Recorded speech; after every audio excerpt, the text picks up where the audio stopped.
It is our distinct honor today to host General Paul Nakasone, who all of you know has had an illustrious career as the dual-hatted lead of both U.S. Cyber Command and the National Security Agency.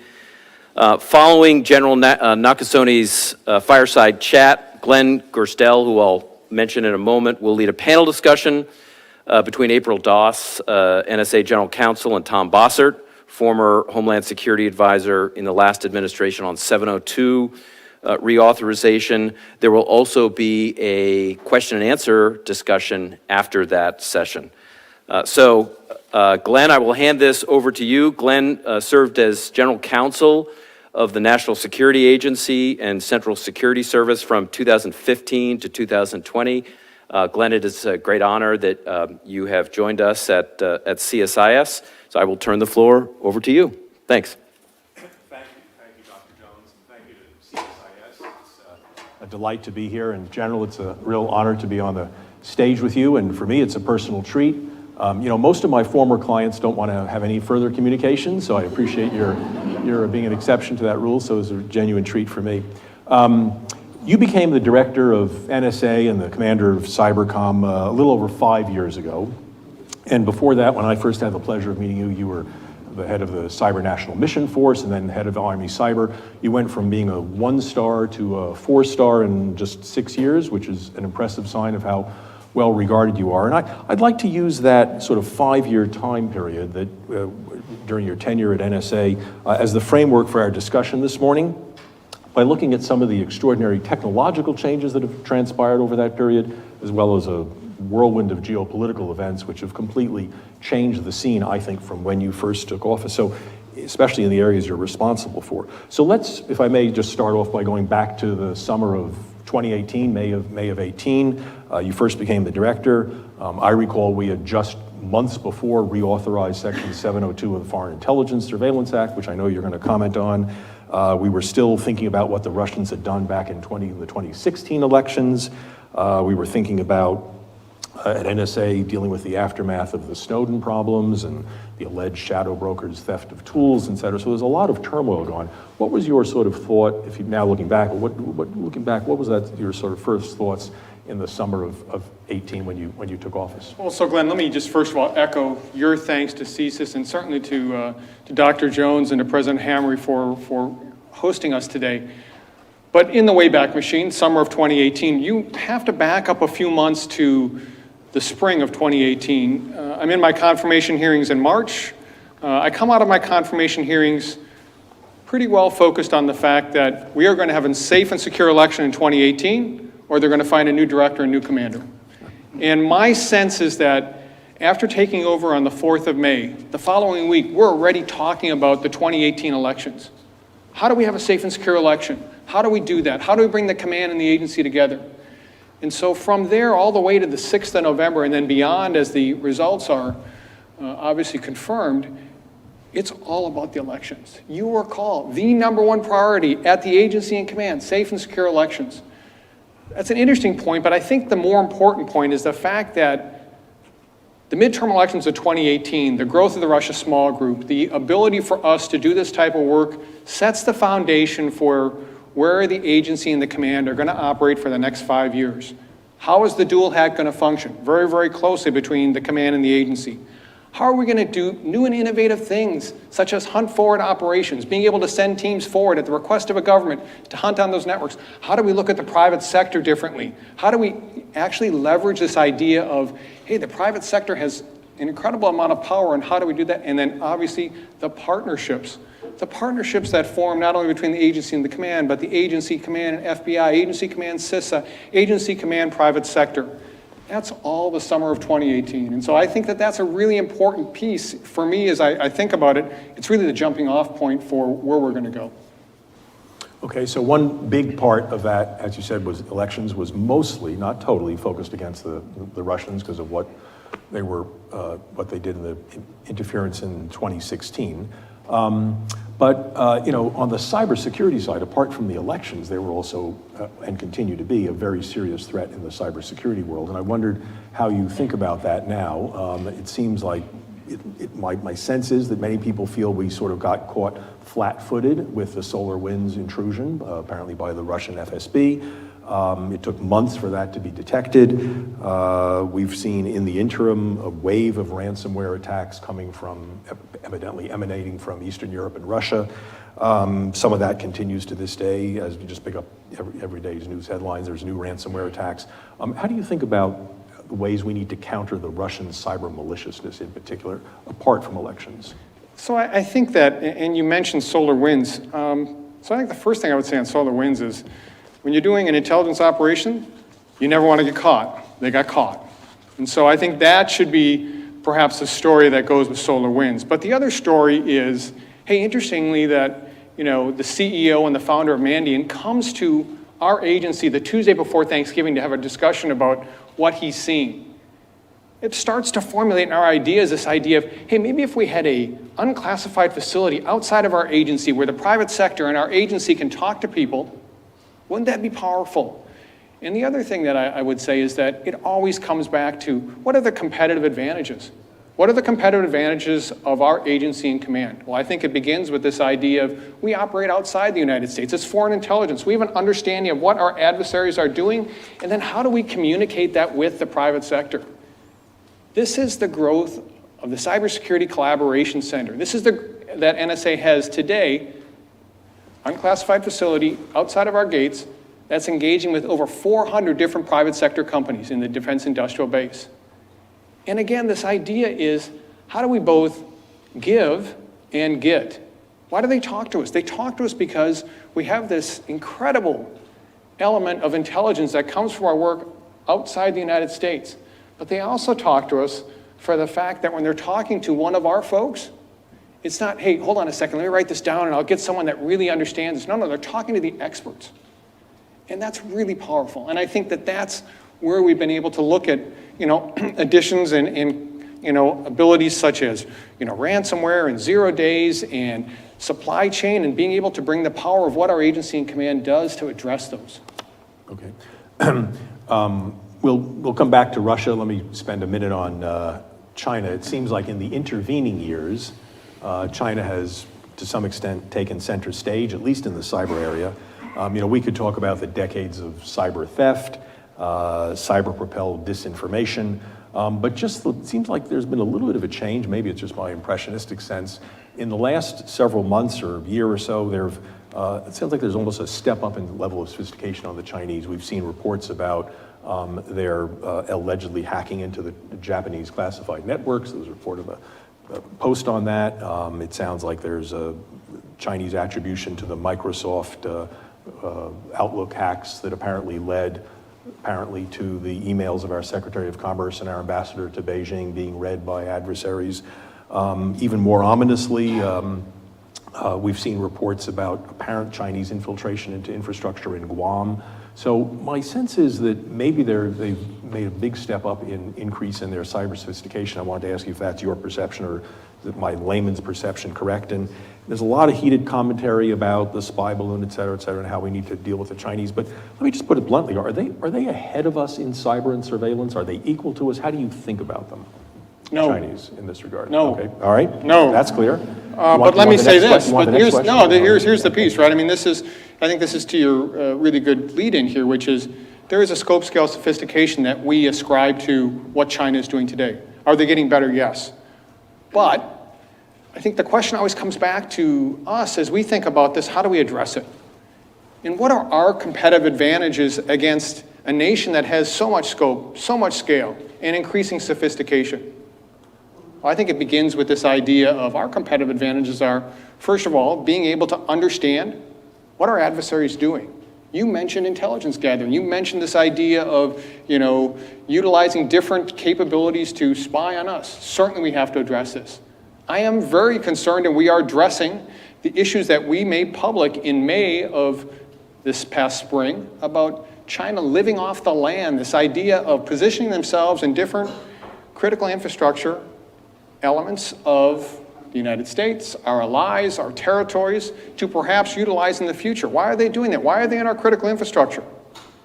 So that's the thing that we are addressing today. Can I interrupt? Is your sense that perhaps the Chinese are infiltrating some of our infrastructure networks, not only for surveillance, but in essence for positioning themselves to do future malevolent actions, such as taking down networks, and they want to be in that position if they need to sort of pull the trigger, certainly so what, to speak? Glenn, we have said is that there is an option that provides the Chinese against, many different scenarios. And if you're in our critical infrastructure, it's not to collect intelligence, it's our view. And so we want to make sure we're addressing that, we're doing that today. But I think the other piece that we have to think about is, so clearly, if it's not just the ability for us to understand what our adversaries are doing, I think the other piece that is our huge advantage is the private sector. I mean, this is what we've learned from Russia, Ukraine. Being able to leverage the private sector, being able to work with the private sector, being able to understand what the private sector is doing is tremendously important. And the other piece is we have a global set of partnerships. We have a global set of partnerships that allow us a look throughout the world, allows us a series of like-minded nations to be able to address actions such as these. This is something that is truly a competitive advantage for us, and this is what we're utilizing today to address some of the issues that you've just highlighted there. Let me maybe turn the question around and ask something, not to put you on the spot, but how confident are we, given the technical sophistication of the Chinese hackers, how confident are we that our own classified networks, for which you are the national manager under statute and executive order, you're responsible for the Pentagon's classified networks, defense contractors' classified networks, that's your responsibility. How confident are we that our classified networks have not been infiltrated, they haven't been compromised? And maybe you could even comment on how do we know if that's happened? So confident and vigilant. And I think that those two are very, very important words. It's not confident that's just we're confident. It's confident we have a vigilance every single day that we're looking and making sure that our classified networks, the networks that are responsible for our most sensitive communications or the operations of our most lethal weapon systems, that they're assured, that there is an integrity there. You spoke about my responsibilities as a national manager under my role as the Director of National Security Agency. I'm also responsible for the DoD Information Network. So both the classified and unclassified networks in my role as Commander U.S. Cyber Command. So an example of what we're doing is how do you work with different combatant commands to keep this vigilance alive? We learned this in Ukraine. Why is it that we're able to share intelligence so effectively with a partner? Because we set the theater, being able to understand that what we're going to share has to be protected. The other piece is that I would come back to this idea of hunt forward operations. It's the fall of 2018, and we have a really intriguing idea bubbling up from the bottom. Folks that are saying, hey, wouldn't it be really interesting if we sent a team at the request of a foreign country to hunt on their networks? At the request of a foreign network. Hey, please come, help us look at what's happening on our networks. If you find malware, if you find, tradecraft, if you find some other areas that you think are concerning, we want to be able to publicize that. One of the first places we go, 2018, Ukraine. Following Ukraine, 4 other times, the 4th time, the 3rd of December, 2021, with a team of about 19 Marines and soldiers, go back to Ukraine to hunt forward operations. And so this is the piece of vigilance that's really important. We don't necessarily believe it because we think it. We believe it because we test it, we exercise it. It's the whole idea of being persistently engaged on our adversaries. Good, okay, well let's, let me maybe take a step back, but still on China for a second, more broadly than just cyber. Obviously when you took office 5 years ago, while China was very much perceived as a threat, it perhaps didn't have the same level of intensity now, including partly because of the sort of political focus on it these days. Everything from Chairman Gallagher's committee in the House, which is newly created to address the perceived threat of China. But you just pick up any op-ed today or every think tank conference seems to be very much focused on the pacing threat presented by China, particularly in the area of other technologies just beyond cyber. How do you think about that? Because obviously both Cyber Command and the agency deal with some of these advanced technologies, artificial intelligence, quantum, et cetera, the threat of potential threats to our encryption, for which you're also responsible, so as you both make and break codes. Can you comment on some of this? Are we thinking about this the right way in terms of China as a threat? How do we need to address this more broadly? I highlighted 2018 as kind of a big year for, I think, the department in looking at cyber. I think 2021 is the inflection point for our nation in cyber. And I think about it, you mentioned, the beginning of 2021 with solar winds, but remember what 2021 is like for us as a nation. It's solar winds. It's Microsoft Hafnium in March. It's Colonial Pipeline in May. It's JBS and Kaseya by the summer. In 1 year, 9 months really, we have supply chain, we have ransomware, we have zero-day attacks. It was the point in time, I think, at least for myself and for our agency in command, cybersecurity is national security. That's a big year, and I think that from that year forward, we think differently. I think the nation thinks differently. We have a number of different abilities now, I think, that we didn't have before. We have partnerships that have been developed. And so when you say, how do you think about it? I begin with this idea that 2021 sets the foundation for us to go forward. How do we ensure that we bring quantum-resistant encryption to bear for our nation, as is directed by National Security Policy Memorandum 10? How do we think about defending our national security systems differently? How do we work with the private sector? 2021 leads into 2022, and I think, if we talk about Russia-Ukraine, one of the things I will certainly highlight is the fact that we're learning in 2018 and 2021, we have to be engaged with the private sector. The private sector gives us the ability to address, again, the piece that we talked about previously, an adversary's scope, scale, and sophistication. Doing it with a series of partners, with a very, very focused strategy, it pays off. So could I summarize by saying you don't think the Chinese threat in these areas is being hyped? Do you think it's something we very much need to continue to focus on, or do you think there's some excess hysteria? China is the pacing challenge of our nation. It is the generational challenge that we will address, our children will address, our grandchildren are going to address. We see it across the major lines of national power, their diplomatic, information, military, economic. It's different than adversaries that I've seen in my 3 decades plus of service in the Army. When I came in, it was the Soviet Union. But I don't remember anyone ever saying, boy, I hope they don't bring the cars from the Soviet Union to sell them in Detroit, right? That wasn't one of the things we were thinking about. We were thinking about a military component. Now we think about many, many different components of national power. And I think, this is, again, where I think our agency has also pivoted, our command has pivoted to think about, how do we provide support to broader issues in competition? How do we empower the elements of national power that our agency has? Maybe it's in commerce or in treasury, but these are all critical elements that we are working towards today. Yeah, well, I know you've talked before about how the sort of, as partly due to technology, but also geopolitical events and as you said, the pacing threat of China, the aperture of national security has expanded. So NSA, therefore, is focused on a much wider array of threats than before, obviously. So I know you've commented on that too.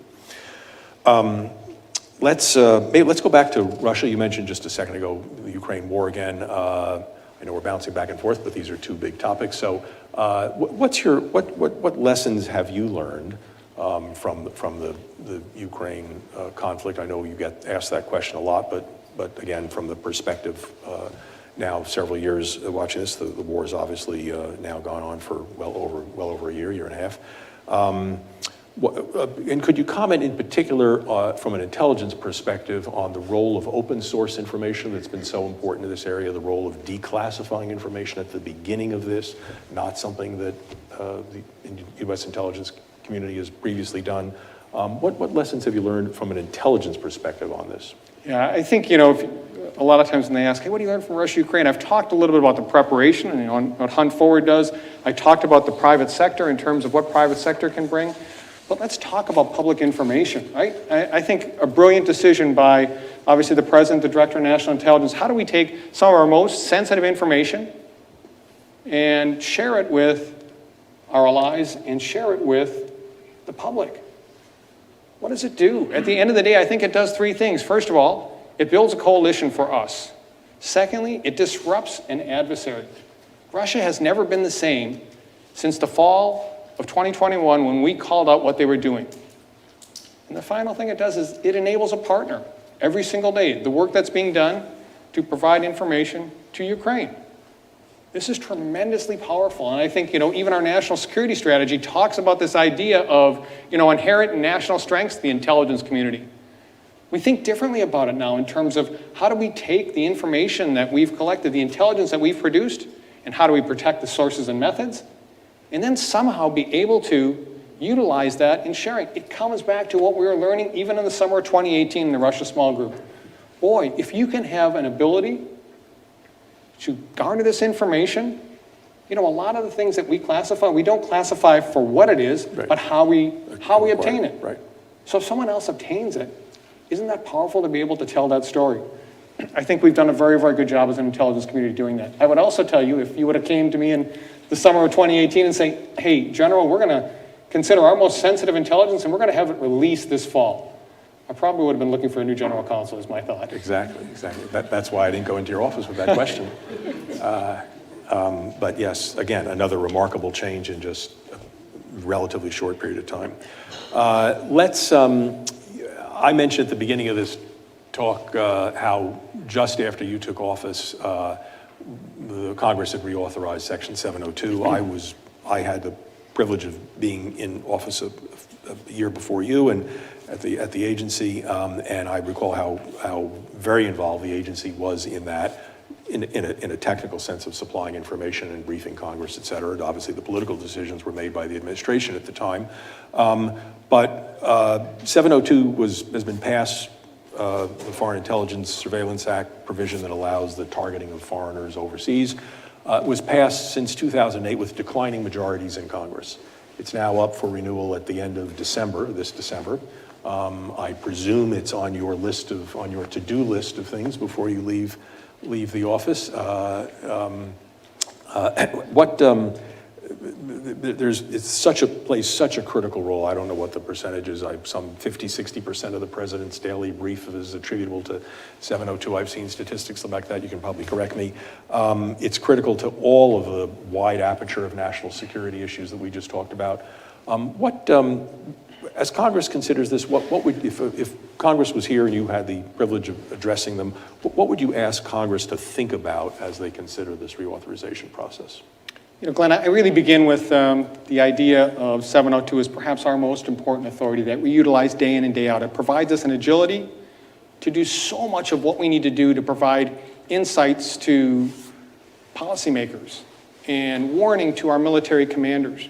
But here are the things that I would emphasize. First of all, 702 saves lives and protects the homeland. Saves lives and protects the homeland. 702 allowed us to provide information on Chinese precursor chemicals that are being utilized to synthesize into fentanyl. It allows us to be able to block some of the international shipments of these chemicals into the United States, saving lives. Protect the homeland. I talked about Colonial Pipeline in the spring of 2021. 702, essential for us to understand how we need to react and be able to utilize a series of actions as Colonial Pipeline has taken place. Second thing is that I would emphasize to everyone is this idea that it's not just national security or civil liberties and privacy. It's national security and civil liberties and privacy. That is a culture at the National Security Agency. That's a culture in our intelligence community that is so important. It's an and statement. How do I know it's an and statement? I know it's an and statement because from the director all the way down to people that handle this data, everyone gets trained on it. There's a culture of compliance at our agency.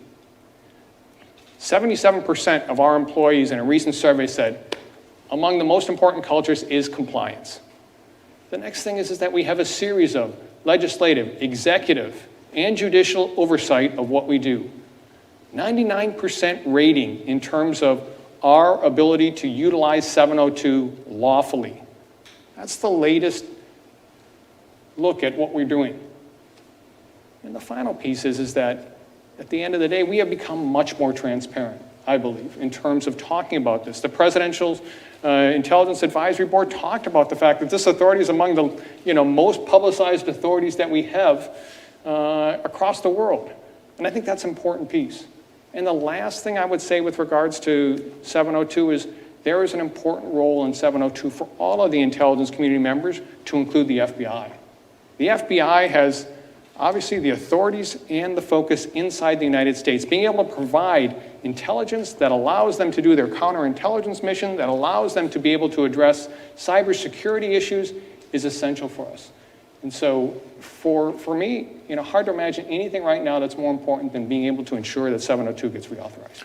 And if it didn't, and it lapsed for some reason, Congress couldn't come to agreement on it, what's left in terms of your statutory abilities? I don't mean in a legal sense, but I mean in an operational sense. There's less capability for us. I think there's clearly a national security impact if it isn't reauthorized. And so it's an important authority that gets reauthorized. Right. And on the legal side, I know just that there's no other legal substitute for the ability to compel U.S. communications providers, so at a minimum, to produce this information. So there is definitely a legal gap as well as far more importantly, the operational gap. So we'll see how that unfolds over the next several months. I guess we're coming up on the end of time here, so because we have a panel discussion after this, maybe we can move away from some of these more gloomy threats and just talk a little bit about the future and solutions and end on that note. And I'd like to ask you to expand on some of the comments you've made about partnerships and leveraging the ability of the agency's own authorities. Can you just talk a little more about how you're setting the agency up, both to succeed in the future, both in terms of the people, recruiting and retaining people within the agency? You've touched on that a little bit. And then more importantly, or equally importantly, outside the agencies. You mentioned partnerships in the private sector, other countries that we rely on. So there's a lot of effort here focused on both internal people and people externally as a way of leveraging your position. I recall the motto on the inside of NSA. One of the things emblazoned on the hallways there is defend the nation. And how do you see the agency defending the nation with these challenges? So it's defend the nation and secure the future. And I think when I think about those two pieces of it, let's talk a little bit about how we do that, our agency and the command. So you mentioned people. We are in the midst of perhaps the largest growth in our agency's history. We're going to hire over 3,000 folks this year. We're going to hire probably half of our civilian workforce over the next 5 years because there is a tremendous demographic change with folks that had been hired in the late 80s that had worked at our agency now becoming obviously retirement eligible, and then a continued demand. So sort of a bump in the Reagan years, basically, that's now reaching retirement. We are actively working to bring in the next generation of those that will contribute to our national security. But it's not only the new hires, but it's also folks across our agency and being able to get out and talk about at the mid-career level. Hey, how about coming back to our agency? Or how about taking a look at what's going on? It's a tremendous opportunity for us to move forward. We have an initiative called the Future Ready Workforce that is looking at such things as how do we onboard our personnel better? How do we take a look at well-being? How do we do hybrid work? This idea of perhaps some of it that we do doesn't always have to be done at a skiff. Sure. And then how do we take a look at our leadership development? Those are critical components of what the agency has to do. And then I would say is that, coming back to the partnerships piece. Can I interrupt for a second? And retention, how do you feel? Is that less of a problem these days, or still a problem given the allure of the private sector? So I think that if someone says, hey, what do you think about all the time? I think about our workforce all the time. How do we ensure that we recruit, we train, and we retain? Yes, there are a tremendous amount of competitive opportunities for people that work at our agency and command. And so that is a challenge for us and things that we have to be able to address. The partnership piece, we've talked about artificial intelligence for quite some time. And as I think about artificial intelligence, both for the agency and U.S. Cyber Command, it comes back to this idea of, what's our role in it? Well, I think our role is a couple. One is the fact that we've used artificial intelligence and machine learning at our agency for many, many years.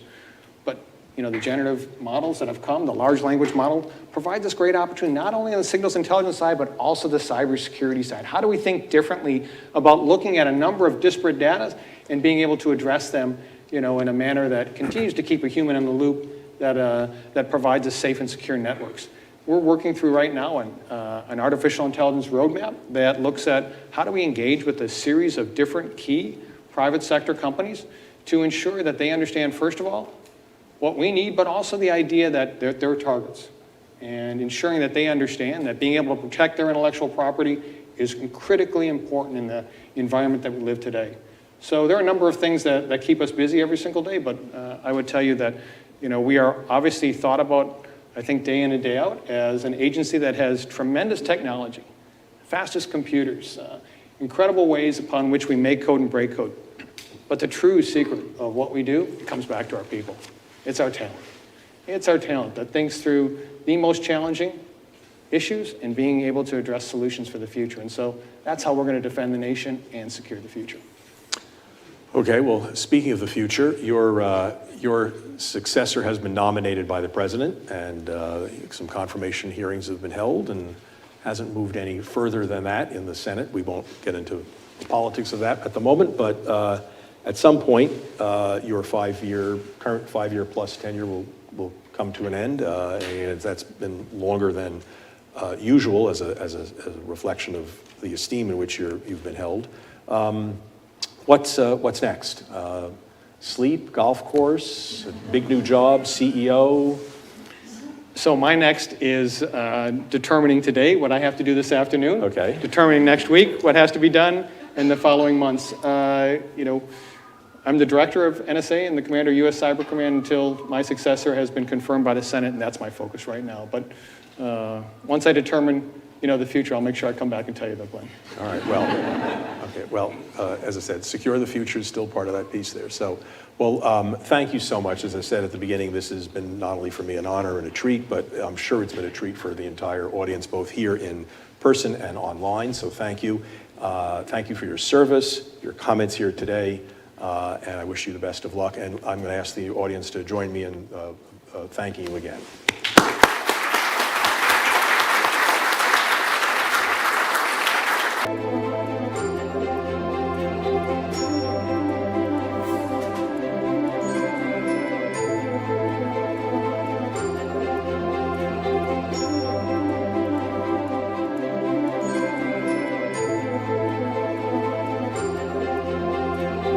We're just going to do a quick set change, and then we'll introduce the panel in one moment.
Having two wonderful former colleagues of mine here on the stage.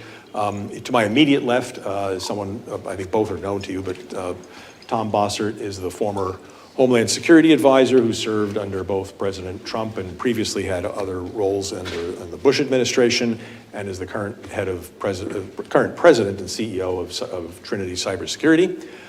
To my far left is not in a political sense necessarily, but position is April Doss, whom I had the delightful pleasure of overlapping with when I was the General Counsel, and April was the Assistant General Counsel for Intelligence, having served as a lawyer at the agency for many years, who then went into private practice, wrote a terrific book about who has cyber security, who has cyber data, who has your cyber privacy, who has your data and why, which is a terrific read for those of you interested in furthering the topic. So, and obviously now the current General Counsel, my successor. So, what we're going to do is spend about half an hour with a couple of questions to follow up on some of the topics General Nakasone talked about, and then we will take questions from the audience. You can write them down and hand them to one of the CSIS people here.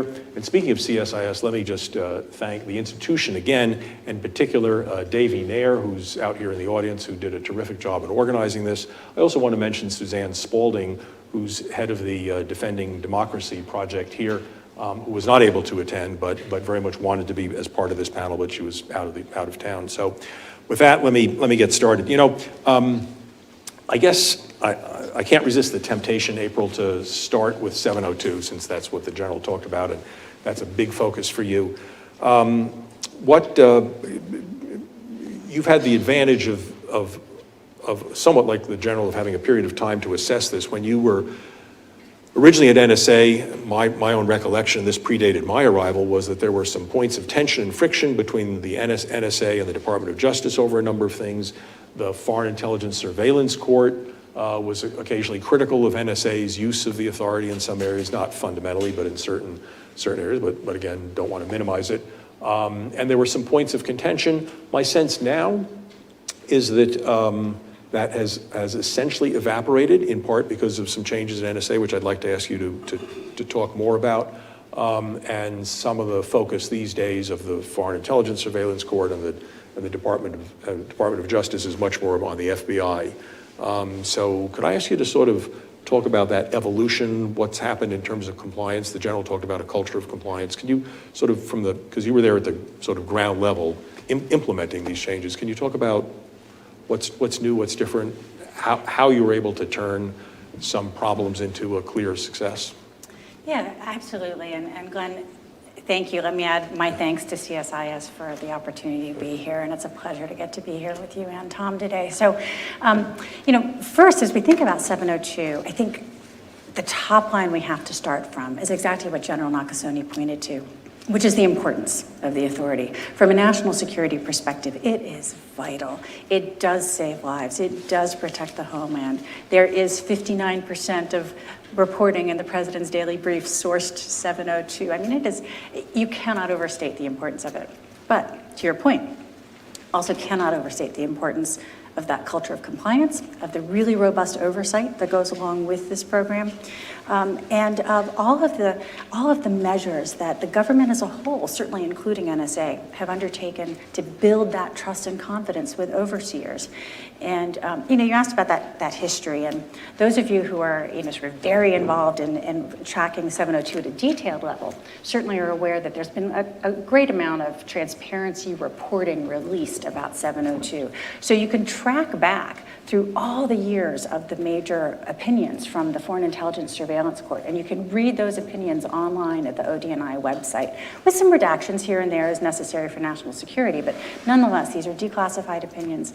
And you can see the semi-annual and the annual reports that are made to Congress and that are published every year, every half year, describing compliance successes and failures. And so what NSA certainly has done, what the government has done, is really lean forward in this rather extraordinary way to show our homework, to show what we're doing, to be entrusted with this authority, how we're managing it. And when I say it's unprecedented, you know, it's not my opinion or view necessarily. I mean, it is, but the President's Intelligence Advisory Board recently released a report on 702. It was a unanimous report that included a number of recommendations for further reforms to the program. But in that report, the PIAB talked about the fact that this is the most transparent surveillance program of any government in the world. The PIAB also talked about the fact that if it's not renewed, the lapse in that authority could prove to be the greatest intelligence failure that the U.S. has ever known. That's the importance of it. If you'll permit me, I want to say one more thing. Sure. It's not often that I get to come to an event and do show and tell, so I'm very excited about this. So this actually, for folks, again, who are interested in 702, if you go to the ODNI website, the Office of the Director of National Intelligence, there are a whole range of information products on that site that just are designed to explain what the authority is, how it's used, how it's overseen, what some of those mechanisms are. So this happens to be the front cover of that. But again, for people who are interested in delving more deeply into the topic, I would really recommend those resources to you, because I think it's extraordinarily useful. And again, I think in terms of showing our homework, I think that the U.S. is really leading the way in that regard. Yep, well, the transparency has obviously been a big piece of it with an incredible amount of information released, including in the annual statistical transparency reports, which are also on that website. We're full of lots of statistics about how the authority is used, how other authorities are used, et cetera. Before I go to Tom, and I do want to make sure we cover a couple other aspects of 702 with Tom, let me just ask you one issue that kept bubbling up when I was there, which is some of the privacy and civil liberties advocates understandably have been saying, gee, we just would like the sense of the scope of the number of U.S. people, U.S. persons, whose communications are picked up in the course of the absolutely lawful monitoring of the foreign target. So when a foreign target, most foreign targets are busy talking to other foreign targets, of course. That's, you know, an ISIS terrorist is talking to another ISIS terrorist, for example. But obviously some of them you could envision, not that it's necessarily a 702 target, but you can envision, for example, a Chinese spy located overseas who's trying to recruit an American. Just taking a hypothetical example, well, there would be communications back and forth with that American potential victim. And that might get caught up. So some of this privacy and civil liberties advocates have said, we'd like a sense of just how many Americans' communications are inadvertently picked up in this. And the intelligence community has for years said, we're not going to tell you, not because we don't want to tell you, but we can't tell you. Can you elaborate a little more on that? Because that continues to be an issue that's percolating in the current debate. Absolutely, it's an important question, and it's a difficult area to really get a good grasp around. So first and foremost, I just want to sort of remind everybody that, you know, with respect to NSA's foreign intelligence mission, what we do is we stand at the shores of the nation and we look out. And with respect to the 702 authority in particular, 702 only permits specified targeting of non-U.S. persons outside the U.S. who are reasonably believed to possess, communicate, or receive foreign intelligence information that is tied to a specific authorized intelligence purpose. So all of the targeting under 702 is always in that context, non-U.S. persons outside the U.S. tied to a valid foreign intelligence purpose. And can I interrupt you, just, I'm sorry, one more technical detail, because if some of the people in the audience may not know the details. If, in order to become a target, what's the process? Does just an agent say, let's go after X, or how does it happen? No, it's a great question. So as a matter of fact, that ties right back into our culture of compliance. So it's a multi-layered process of review. Right. General Nakasone talked about the annual training that everybody at NSA is required to receive, and there's very intensive training for people who work with 702 data, and there's competency testing required every year and that kind of thing. And so initially what happens is an analyst who has reason to believe that a particular entity might be a suitable target does some research using non-702 kinds of sources, and puts forward a target nomination that explains why they believe this is a non-U.S. person outside the U.S., reasonably believed to possess, communicate, or receive foreign intelligence that is tied to a valid intelligence priority and is tied to one of the court-approved certifications that define exactly how 702 can be used. So all of that has to be documented. Once that's submitted, then somebody else, another analyst who's received the same kinds of training and it has the same rigor, has to review it to assess whether or not they believe it meets that standard.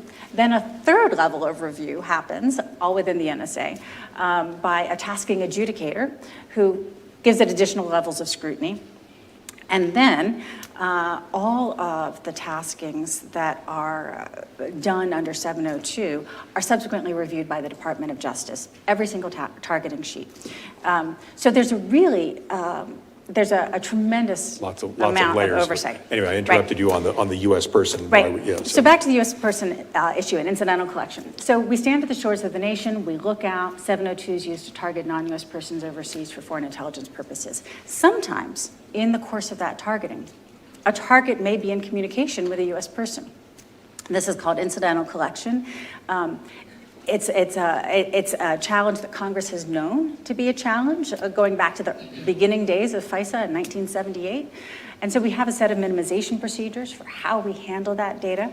And this question of how to quantify it is something that, as you pointed out, civil liberties and privacy advocates have been very concerned about for quite some time, and understandably so. NSA has made a number of efforts over the years to try to quantify that. It's been an extraordinarily difficult challenge.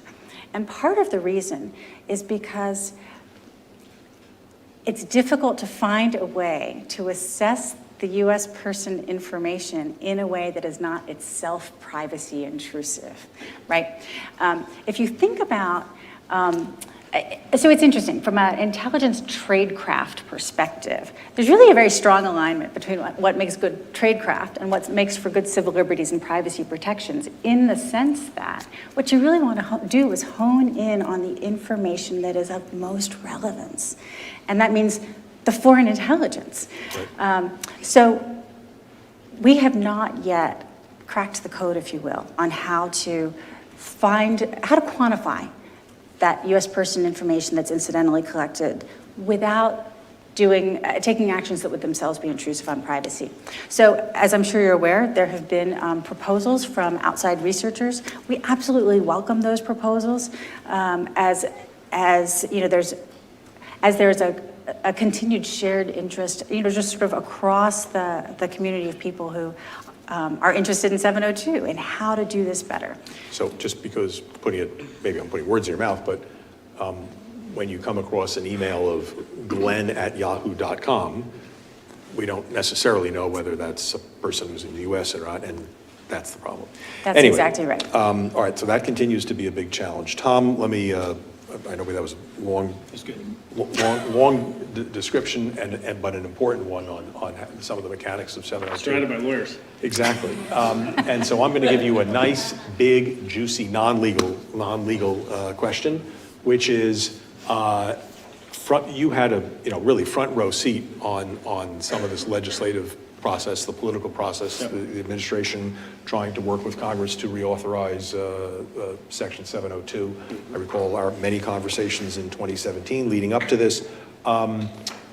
Give us your perspective on where we are sort of in the congressional landscape. Obviously, this audience is sophisticated enough to know that the FBI is a very much center of concern in this area, not necessarily the NSA, although there's still concerns about the entire intelligence community's use of this authority. Is it going to get passed? What's necessary? What are the main concerns and what are the likely solutions, if you have a sense of it? What's your picture of the landscape? And how does it differ from 2017, most importantly? But I want to jump into all this. I have the most straightforward opinion on this matter in town, so it'll be short. Okay. So I'll start with how cool it is that we just watched the end of General Nakasone's, close to the end of his tenure here on stage. I personally think he's been a tremendous national treasure, and I can't thank him enough. Can't thank CSIS enough for having us all here, but I'm tickled that I get to be part of the, hopefully, what seems to be the exiting set of speeches that General Nakasone is going to deliver. That in part depends on Senator Tuberville, how long that period of time is. The political machinations will work themselves out, and he'll get himself yes. To a place where he realizes how proud he can be. I do want to say something to add to his timeline of importance.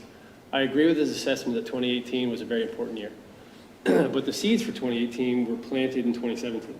And I don't say that for self-interested reasons, although I was a part of planting those seeds. The idea of us creating a defend forward concept and giving him the policy and the procedures and the legal latitude to go out and execute against that, I thought were important, and to hear him confirm that 5 years later is something I would like to share with the audience. So, secondly, I think this dovetails with 702. He pointed out that 2021 was an inflection, a big inflection year. He cited all the major attacks. He missed one. I think 2017 in NotPetya was probably the beginning of what he cited as a phenomena of cyber and national security confluence. But he was right in his assessment of all the big events that happened in 2021. And note, for those people who are worried about the high volume of queries from the FBI, on the 702 collected information in 2021 and 2022, that a lot of them were tied to the SolarWinds investigation. And I'm not sure if that's ever really been fully drawn out as a point, but of course, the largest cyber attack with 18,000 victims correlate with the FBI searching a lot of 702 information.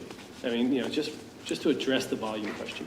And then maybe I'll come back and answer your first question. Let me try something before I do that. Does that help with the volume? No? All right. How about this? Better? That's good. All right, that's better. 702, I was somehow or another fortunate enough to be in the White House in charge of its passage in 2000, or helping coordinate its passage in 2008, and then again in 2017 for the 2018 slim victory. Slim victory. So before people think that this is different, this political debate, in 2008, the world distrusted American centralized authority, and we would never allow George Bush and the Patriot Act abusers to have such an authority. It was bad rhetoric, but it was coming from a place of public distrust of central authority. And in 2017, we saw the same thing. And in 2018, we ended up getting passage of this critical piece of legislation by a slim margin, a couple of votes in the Senate. And so just to put it in perspective, I'm not worried about its passage. I'm predicting passage, and I want to explain why. I don't buy any of the complaints. I don't buy any of the concerns. I don't even buy any of the premise of some of the questions that there needs to be better or different oversight or compliance cultures. All that exists already, and it's getting better, and it's demonstrable. And so for me, it's based on misunderstanding. And the difficulty that I'm seeing right now in the political environment is people that have taken strident positions publicly that have now learned all the details, having to now kind of square that peg. They have to figure out how they're going to support this thing, given the fact that they've said it's the worst abuse ever. And I think they're going to get there, and I'll tell you why. Because the guy that's going to give them the top cover is the previous president.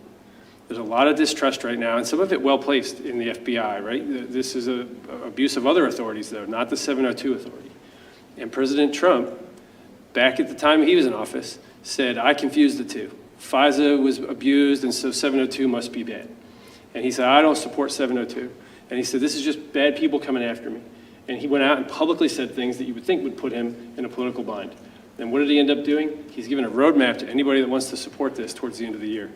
He supported it, he signed it into law, and he put a tweet out saying, I was wrong on my last tweet. Literally, and it went away. And so if they're looking for political top cover, he's given it to them. I guarantee you that there's a trust problem that falls along party lines. It's not entirely the right, and it's not entirely the left. There's kind of an unholy marriage of the far left and the far right on some privacy issues. But on this one, it seems to come down to the House, how many votes there are there, and there are people looking for kind of a political insight into whether they can vote yes for this thing and not be, primaried or thrown out of office. And I'm telling you, there's no other place to look than the fact that Donald Trump signed this thing into law. And he did it in a conversation with me based on a thoughtful recognition of how important this is and how little these claims of abuse really merit attention, especially when compared to the value that this collected information yields every day in helping protect Americans, helping to protect American interests and allies. So one other thing I'd add, it's not just about a name, glenn@yahoo.com. Sometimes it's an IP address. So you really don't want the intelligence community digging into every IP address to figure out where it resolves in order to answer the question of how much information has been incidentally collected. So I'll have more to talk about on this, but to me, 702 is a straightforward question. And I'm probably the last guy standing in this town that thinks that it's an absolute patriotic obligation for you to pass it in a straightforward reauthorization. And people that suggest otherwise don't understand the implications of what they're messing with. Well, that was certainly very clear, so that's good. I'm not entirely sure all of Congress is going to agree with you, but I appreciate your position. The 9/11 Commission, the Webster Report after Fort Hood, every sane, sensible authority that's looked into how we can better protect America after big losses have said, develop controls and systems like this. And General Nakasone, the least partisan human being you'll ever meet in your life, just sat here and told you it saves lives on a regular basis. And all those things are because we take advantage of our national treasure, which is our private sector, not because we're using some weird government surveillance authority, but because we recognize that U.S. industry, 45% of the NASDAQ represented by these big tech companies, right, are kind of today's Standard Oil. They're today's U.S. Steel. They are what makes the United States great, and we can utilize the fact that the rest of the world uses these platforms to track what our enemies are talking about. The one thing, let me put some data on this. I think it helps. We're talking about targeted use of surveillance on foreign bad guys on foreign land. Remember that every time you say it somewhere in public, you're all now deputized to make this argument for me. You're talking about surveilling foreign bad guys on foreign land. If it's a foreign bad guy on U.S. land, not doing it here. If you're talking about a U.S. bad guy on foreign land, we're not doing it. This authority is foreign bad guys on foreign land. Okay, I think most people get that, but it needs to be repeated over and over again. And the target list is probably somewhere around 35,000 targets. So we're talking about our enemies. These are bad guys, and they're not messing around. Of the billions of people on the planet, we're talking about surveilling somewhere around 35,000 foreign bad guys on foreign land. Now, if they're talking about me or talking with Glenn, I think that's relevant. I think that's relevant. And I don't think that that's a violation. In fact, I know it's not. The courts have over and over again said that that's not some search. They're not protected by our U.S. Constitution. So don't talk about warrants. That's not a search. We've already lawfully collected information between bad guys on bad land, doing bad things to us. And for me, we're only talking about volume. We're only talking about volume. So does anybody know this story? Do you know how Benedict Arnold got caught? You know who Benedict Arnold is? Our Revolutionary War. Let me pluck some patriotic, Of course you do. All right. We captured the head of enemy intelligence. The good guys, the U.S., the Americans. We captured him. On his person, he had papers. We read them. Was there any violation of anyone's rights in that situation? When we read those papers, we discovered that he was in correspondence with Benedict Arnold, not only to undermine our war effort, but to assassinate General Washington. He was dimed out as a treasonous traitor right there, but nobody violated, even though this predates the Constitution, but you understand my analogy here. Nobody was violating American rights there. That was righteous collection on a bad guy in a war, and we caught him in direct communications with one of our citizens doing bad things. And I'm all for it. Okay, very clear. My own sense, I appreciate your comments. I agree with you, but I think the situation in Congress still remains a little uncertain. I think the Senate, my own sense, and I've been talking just because of my interest in this area to a number of members of Congress and their staffs, is that the Senate is probably more likely to feel comfortable in reauthorizing 702. The House a little less so. I think that's where the most attention is going to be paid. And again, as we've talked about, it's going to be heavily about the attitudes towards the FBI. We've heard there's a trust issue as well as 702 compliance issues, et cetera. One thing, April, you mentioned the President's Intelligence Advisory Board report, which specifically said in an appendix that the NSA model and method of doing queries of the database was actually a model that the FBI should follow. And I think the FBI, and we'll see how this unfolds in the congressional campaign here, has not really made its case as well as it could have, not on the use of it, because I think most people understand the value of it, but on the scope of the reforms that they undertook after what was frankly several years of debate between the FBI and the Department of Justice on the nature of the authority to query the database, to search for American names. That's really the heart of the contention. And some reforms were put in place by Director Wray at the end of 21. They took effect over 2022, and the results only became apparent in 23 when Director Wray and the Office of the Director of National Intelligence announced a dramatic drop, 90-odd% drop in the number of queries, the searches of this database, precisely because the new rules were put in place. And so I think as that story gets more well known among members of Congress about the scope of the FBI, I think that'll take some of the heat out of this. There'll still be some. My own guess, Tom, is that although the administration originally said they would like a straight reauthorization for either indefinite or at least for another 5 years. My guess is that Congress will go ahead with a reauthorization, but probably with some amendments that curtail in some way the scope of the FBI's authority in this area, perhaps merely by enshrining in statute their current regulations, which would not have an adverse operational effect. Perhaps limiting the number of FBI employees who could do this. So my sense is, I hope that Congress will recognize what you both have said and what the General said, which is the operational need for this should not be affected by the amendments. But again, it's a political process. We'll have to see how that goes. We've got some questions. Let me just offer. Yeah, sure. No, please. Just a little bit more clarity. You mentioned the PIAB report and their discussion of U.S. person queries, and it is really important to note that a couple of things, right? Every U.S. person query that NSA does is reviewed by the Department of Justice. And 60% roughly of those queries are not natural persons. They're not human beings, right? To talk a little bit more about the value of 702. Give an example. What if you search the name of a school that might be a target of an attack? Exactly. And that was one of the examples in the PIAB report. If there is a foreign terrorist organization that is communicating about plans to launch an attack against a school in the United States, and intelligence analysts then have a need to quickly find out what other information might be relevant to that threat. Being able to search in that already collected data, this isn't new collection, it's already collected data, being able to search quickly using things like the name of that school would be considered a U.S. person query. So I think it's just helpful in really kind of parsing out the details. And I will just interject, Tom, I think that your number on targets, I think is low. However, the latest numbers are available in all of that statistical transparency reporting, just for clarity. 246,000 last that's year. Right. But we're out of date. Okay. My guess is that a significant portion, that's still a low number, and I still believe that good points on the not just a person or a human, but a lot of that has to do with the scale and size of the cyber world. The reality that there are billions of IP addresses, there are significant numbers of email addresses and infrastructure associated with our target list. So, fantastic point on why you can't count and then why the numbers are a little larger, but that's still a pretty small number. So how much does the FBI get of that?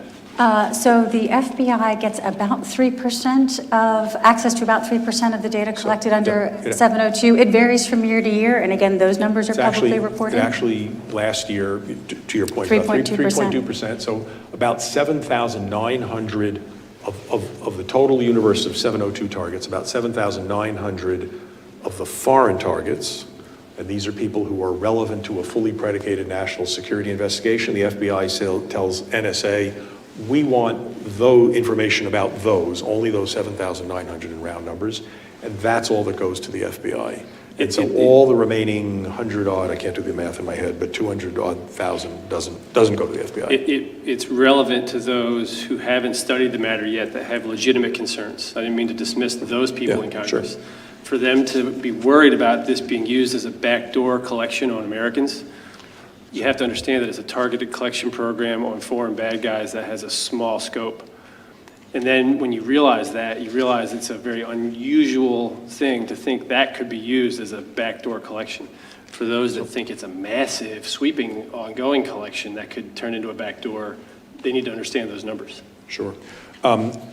We've got a lot of great questions, and I'm going to, I do want to get to some of them. I also was hoping we could talk about some of the other things General Nakasone raised, such as artificial intelligence, whatever. Maybe we can work it into one or two questions. But I'm going to try to combine a couple of these really excellent questions. We could be here for hours with some of these very thoughtful comments. This is probably a little bit maybe more for April, but also Tom, you'll have a view. Talking about the post-Schrems privacy regulations. So the European Union has been concerned about the scope of United States surveillance, mostly 702, but also surveillance conducted under other authorities, executive order authorities. And there's been some back and forth over the years involving a famous court case involving Mr. Schrems, who initiated this against Facebook originally. Tom, I know you were involved. April, you've been involved. So what's your thinking on the current state of relations in this area between the U.S. and Europe, and what should the U.S. be doing? What should we be thinking about? I'm just looking at some of these other questions to see if I can tie them in here. How has, in particular, how has Snowden, which we commented on earlier, which was the source of some of the concerns in the Schrems case, impacted the geopolitical landscape of today? So could you both have perspectives on this? Could you just sort of comment on where we are on this privacy issue and surveillance? Yeah, absolutely. So, as many folks who are here will know, the heart of those concerns that were raised in the Schrems litigation in the Court of Justice in the European Union was the concern that U.S. surveillance law focuses on rights of U.S. persons and persons in the U.S.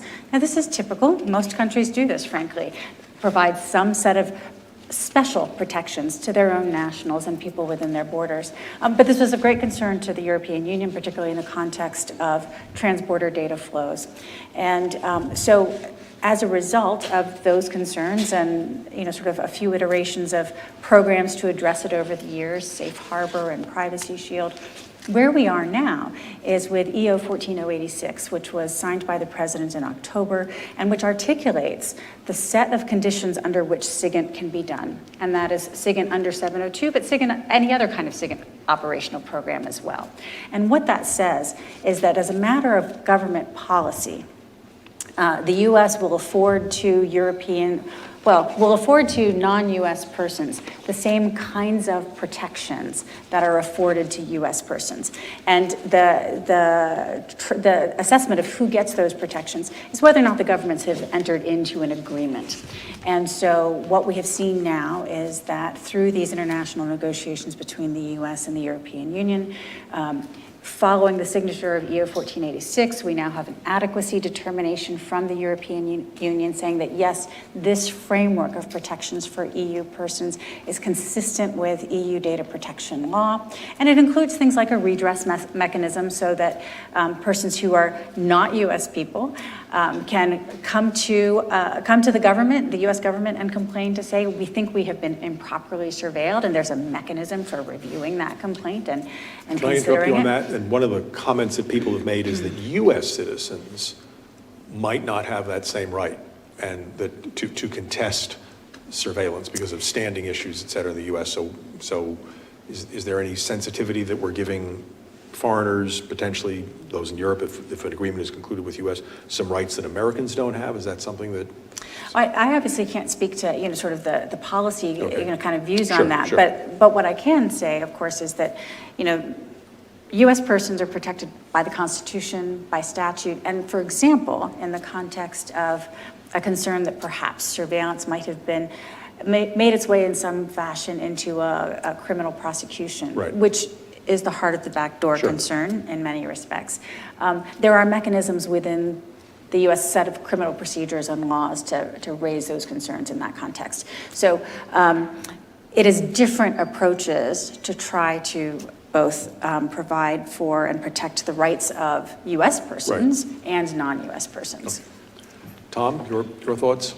I don't know. I think you pretty much covered it there. I am worried about extending any rights and protections to non-Americans that Americans enjoy, because there's a series of cascading consequences, if you think them through, that you won't want in that world. But that's not to say that privacy is not important. Despite my stridence on 702, I take privacy very seriously. On all of the rest of our collection authorities and all the rest of our law enforcement authorities, it's just that 702 has somehow been, thrown into, I think unfairly, that debate. So nothing more to add on the privacy issue, except to say that just a framing here. It seems as if, and this is a bit of a hyperbole, but the Europeans have assigned themselves the referees. The United States has a lot of big players in the big data game. We're kind of dominating the industry in terms of market share, size of companies, and innovation. That's great. I think the Europeans realized they didn't have any big players competing in that space, and so they've kind of assigned themselves as the referees on that field. And they've become the regulator in a sense. And I'm a little bit worried at times of this California emission standard, right? They'll set a standard that's very low and they'll impose the costs on all of us because the big companies can't afford to build two different platforms, one that operates in one continent and one that operates in another. And so I watch some of these debates with some concern that the privacy protections that we afford Americans creep into a form of distrust of big tech that's hard to quantify. And in that regard, I would offer, I'm not the most trusting guy of big tech either, but I would rather have big US tech given some latitude as opposed to the latitude being given to the Chinese and Russian authorities who are absolutely going to abuse our data, absolutely going to abuse our rights, and absolutely do it without regard for what we consider to be some sense of, righteousness or human fairness. Yeah. Let me, again, lots of good questions. Let me close out. Some of the questions are about some of these newer technologies, mostly artificial intelligence. And let's end on a sort of future note on that, which is, April, can you talk a little bit about how the NSA is currently utilizing AI? Obviously, there have been lots of articles written about how AI has the potential to transform intelligence collection and reporting. It's very important that I know the agency is already using it. What are the guidelines, guardrails they're using? And the current debate is all about that. Everything from data collection, including commercially available data, et cetera. Can you talk a little bit about that? And then Tom, I'm going to come to you for just a sort of sense of how you feel we should be thinking about China in this regard, because the general talked about that. Yeah, absolutely. So Glenn, you might have seen the remarks that NSA's Deputy Director George Barnes gave recently talking about NSA's AI roadmap, right. Sort of work underway. And to your point, yes, NSA has certainly used has used AI technologies to assist with things like language translation, machine translation, that kind of thing for many years. And I think everybody recognizes not only that this is a fast-growing area of technology, but it is one that presents a number of threats from a national security perspective, and also that the government and the intelligence community in particular need to be looking at how to make use of what's best in it, how to make fair and ethical use of it that respects privacy and civil liberties and has that built in. So from an NSA perspective, of course, what we're looking to are things like the DoD guidance on ethical use of AI that came out in February of this year. We're looking to the ODNI's standards for the ethical use of AI. And so from an internal perspective, as we work on things like that AI roadmap that Deputy Director Barnes talked about so recently, we're making sure that we have compliance personnel and lawyers and our civil liberties and privacy team right in the mix of those conversations as they're taking place. Tom, your closing thoughts on sort of the AI race with China, and from your perspective as serving in the prior administration? Yeah, AI is so profound. The effect it's going to have is going to touch every aspect of our society. I think that's an understatement. I don't know how to overstate it. Right. And so from the fears of labor replacement to the fears of privacy and economic dominance and so forth, the social distrust that could be sown by generative AI is terrifying. We can't figure out what was written by whom, if it's true, what images are real and not. So I think a lot of this is coming down to trust. But as I look at the central issue of AI, it seems to be data and privacy. And as I said earlier, the race is on for who's going to get and use data, and it's who owns the data. Is it your data? Is it mine? Is it the company whose platform you're operating on? What rights do they have? How do we make sure it isn't poisoned? Well, poisoned data is an interesting thing. From a cybersecurity perspective, I'm worried about the particular issue of poisoning data in the field of code generation with generative AI. If I were the bad guys right now, I would be intentionally training AI to give predictable and known code writing mistakes to the world of code writers right now that are out there taking shortcuts, so that I would have a roadmap into the exploits they don't even know they've put into their software yet. But that's just another issue, right? So I think it's just going to accelerate everything we've talked about today. But the big question of the future will be whose data is it, who gets to work on it, and it is a sort of a race with the Chinese, but it's really a question of trust. Do we trust ourselves, or do we distrust ourselves more than we fear our adversaries? Obviously, this topic is one we could have many, many conferences on, let alone just spend the rest of the afternoon on. But we're coming up to the end of our allotted time, so let me just simply close out on that AI point, that just to show the rapidity with which this, or the level of acceleration that this debate has taken. I had occasion this morning, just in thinking about what we were talking about, to look at the Global Trends 2040 report published by the Office of the Director of National Intelligence, which is a long-term lookout that I guess came out in 2021, so it's not quite 2 years old, 20 months old. It has about 2 pages in it, and it was a very prescient, brilliant document trying to forecast future trends. It has 2 pages in it on AI, which says AI is likely to be a problem. We will really need to keep a sharp eye on it. I'm understating a little bit, but it's fascinating how it has become, of course, even in just 20 months, such a high level of conversation. So lots more to follow on that.